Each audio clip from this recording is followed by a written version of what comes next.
going on, all my creative peeps? Neil Lopez here. Welcome to the channel, and if you are new here on this channel, I talk about budget photography gear as well as videography gear for your workflow. So a lot of the videos that you'll see on this channel, budget gear like camera bodies, lenses, lighting, audio as far as microphones or wireless mic packs, also monitors, recorders, things of that nature, because I understand that a lot of us can't afford the more expensive stuff. So I try to review and recommend budget gear that will do the job and do the job more than sufficiently. So if you like that kind of content, please consider staying and subscribing by hitting that bell notification so you're able to find out when I post new videos. So today, as you can see from the intro, we are talking about this guy right here, which is the Desview R7P, which means plus.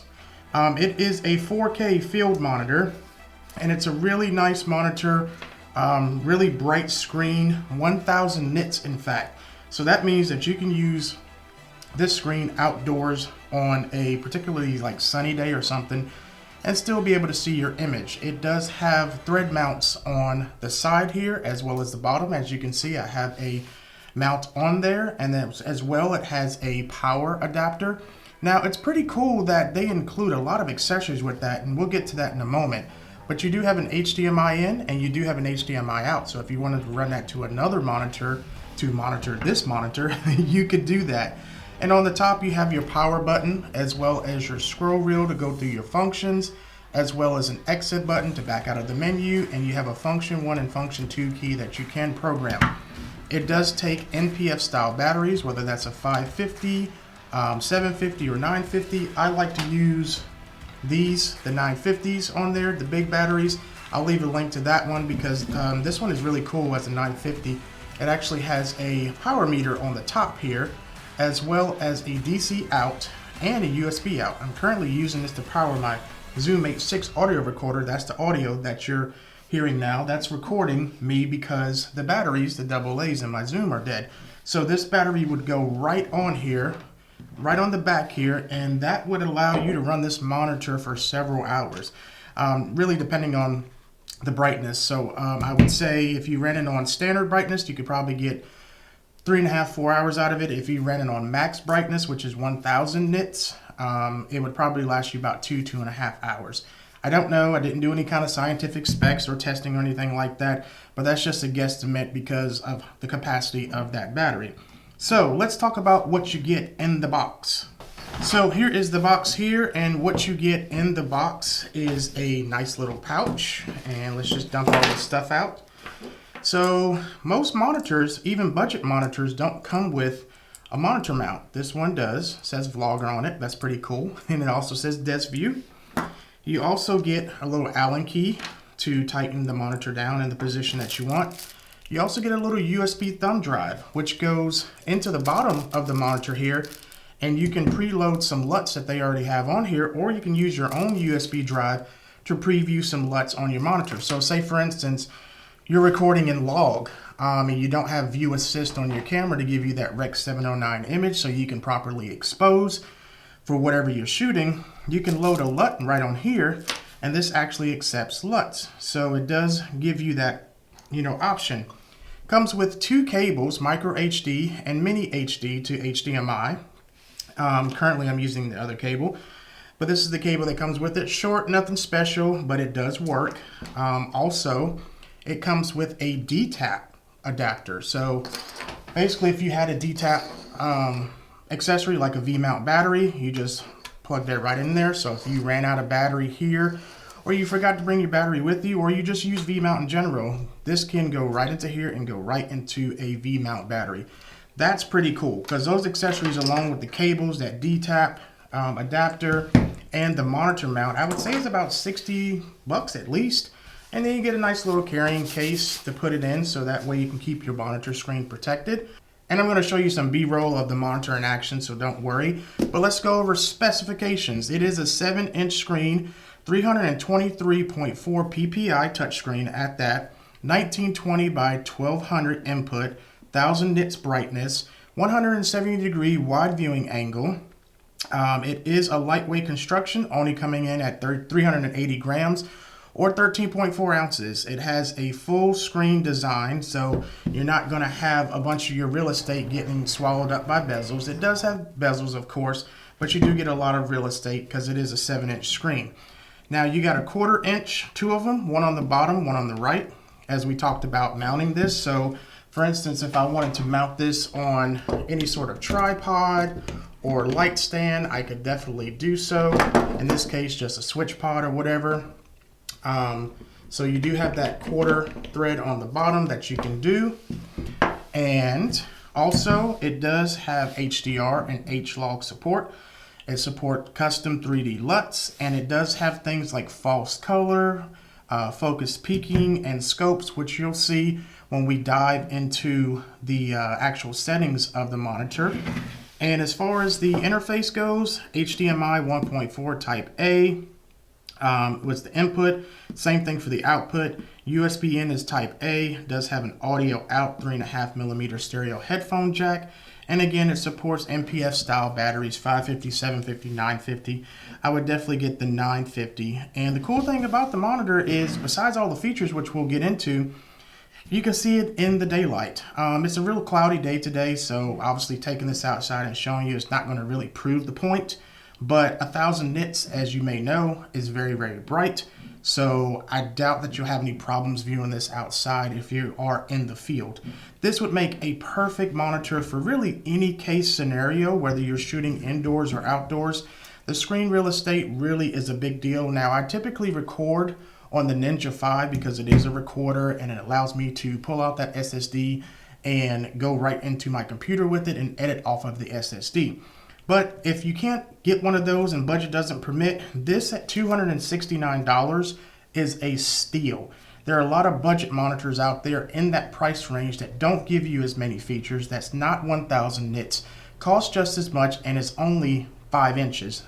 Some are 7 inches, but they don't give you the feature set nor the brightness. I think it's really important with monitors to have a nice bright image so you can see what you're doing, especially if you're filming in something like log, because you want to be able to see your image as good as possible, because as we all know, it's hard to expose for log, especially if you don't have any sort of view assist on your camera. But with this, again, you can load your LUTs that you may have, or the LUTs that come already on the USB drive, which are Rec 709 as well as BT 2020, whatever color choice that you want to go with profile wise, and allow that log signal, whether that's F-log, V-log, S-log, C-log, whatever, to come on into the camera. But then by applying a LUT, you can see, okay, this is exposed properly, because if I apply this LUT in post when I'm editing, this is what it's going to give me in the final result. So that's a really helpful feature there. So what I want to do now is dive into the menu system of this monitor and show you guys everything that it can do. All right, guys, so let's go ahead and dive into the monitor settings. So as you can see now with the monitor, I do have my grids on, so that way I can make sure that my composition is correct. This is a little off, so you'll set it to where you want it. But right now I have my my scopes here in the right-hand top corner. And if I tap that once, I have the Rgb Parade set up. So this clip is actually already color graded, so that's why I'm on 0 for my shadows, close to my highlights, midtones. And then here we have our other color settings, and then we have our histogram. So we have all different options here. And the cool thing about this is it actually plays audio through the monitor as well. So that's a pretty neat feature. The reason why I'm in red is because on the monitor, it has focus peaking, which you'll see in a minute. But let me play a little clip for you from my last video. And the audio is actually playing because it has a built-in speaker. I forgot to mention that. But as you can see, I'm all in focus here, and everything that has the red outline, I'm in focus because I have focus peaking set up. So to get to the menu, you'll double tap the screen, and then you'll have all your different settings like your exposure assist, false color, zebra, histogram. So you have that, and you just click on it and see, for instance, I have my histogram in the bottom right corner, and then I can either choose the brightness of it, so that way I can lower the brightness or whatever, and the transparency of it. So we'll leave it there and and actually hit close. Oops, actually, nope. We want that back. So let me hit brightness, there we go. Now what you do is you just back out, you just hit another particular menu item that you want to do. So let me hit pause on that because that's making too much noise. Anyways, so for instance, I have my waveform in the top right corner, and then what I can do is just click that for my Rgb Parade as well, waveform. Go back to that waveform, and now double tap the monitor to get back. So you got vector scope, all wave, HDR, you got focus and composition, so you got your center mark, you got peaking. So right now I have peaking on red. If I wanted to do it on green, see it change to green or blue, whatever color you want to do. You can do average, weak, or strong. I'm going to leave it on red because I like red. Center mark, you have that. Safe area, you have that as well, so to put the border around. Currently I have it on grid lines, and you can do, you know, basically 2x2, 3x3, 4x4, 5, 5, 6, 6, 7, 7, 8, 8, go all the way up. And then you can actually select which color you want those to be. Obviously I have mine on red. And then Lut configuration. So the custom Lut USB that I was telling you about earlier that inserts into the bottom here, you can you can load your own LUTs onto there as well. So that way, if you are recording in log, you can actually get an assist view, like with a Rec 709 or BT 2020 profile on the screen, so you can see and properly expose for what your final result is going to be in editing. Display settings, so you can zoom in, you can do pixel to pixel, you can do a display flip. So if I wanted to, say, do a horizontal flip, you can do that. I don't know why you would want to. Okay, there we go, back. And you could do a vertical flip if you want to. You could do a pixel to pixel or zoom in twice. So if you're trying to nail focus really well and you have focus peaking turned on, you can zoom into that image to make sure that you're getting everything in focus. You can also do pixel to pixel. You can also do a freeze frame. You got something like your battery notification to let you know the battery on this would be going down and you need to change it or plug it in using an external power source. And then lastly, you have system config, which you'll go through, and this is everything for the monitor itself. So you'll change like your language or your country, your color temperature if you like. I have it on 5600 Kelvin right now, but you can adjust it with the presets that it already has in here, or you can do your own custom presets by using the user tab. Backlight is going to determine the brightness of your screen. Again, you can use standard or high. I preferably like to use high because I like the brightest image possible. Sound, you can control the sound, so it's on 50%, and as you heard, the speaker in the back does play back when you're playing your video. So you can select that. You have hotkeys, which are the keys on the top, the function 1 and 2 key. So you can actually program those keys to do any of the other features that I showed you earlier, like your waveforms, your vector scopes, your peaking, your grid lines, your LUT, etc., etc. You can reset it, and then you can also do firmware updates through the USB port with the USB drive that's included or a USB drive that you may have.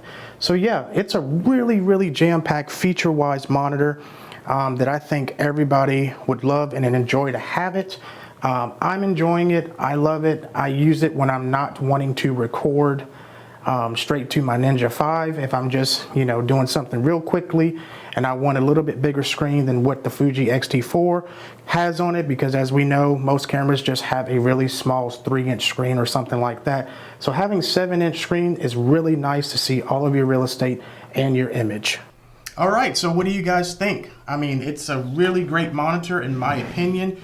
$269 is really hard to beat for all the features that it has on it. I am thoroughly impressed with this monitor. Special thank you to Desview for sending this out to me for review. I was not paid for this review, so all the opinions are my own, and they're not seeing this video beforehand, full disclosure. But in my opinion, I really like the monitor. It's a good solid build. It is all plastic, but that's fine too. Just make sure you don't drop it, and you don't want to drop a monitor anyways. So $269, you know, I've used Field World monitors, I've used small HD monitors, which are expensive, and I've also used Andy Cine monitors, and out of all of those monitors around this price range, I really like this one. This is the best bang for buck I think you're going to be able to get in a monitor at $269, 7 inches, custom LUTs, 1000 nits. 4K monitor, HDMI in and out, and you get all the accessories. The mount, the D-tap cable, 2 HDMI cables, so depending on your camera output, you have that. And then you also have the custom Lut thumb drive. You have the bag that comes with it, and you have a awesome, brilliant looking monitor. So let me know in the comments if you're thinking about picking up this monitor. Let me know what you thought about this video about the monitor. I would greatly appreciate it.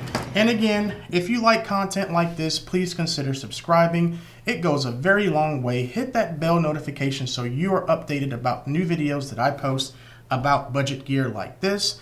And if you really enjoyed the video, please consider giving it a big thumbs up, and I would greatly appreciate it. So until the next video, hasta luego. Where you been? Hey, shit. Yeah. Yeah, where you been? Yeah. Yeah. Where you been? Shit.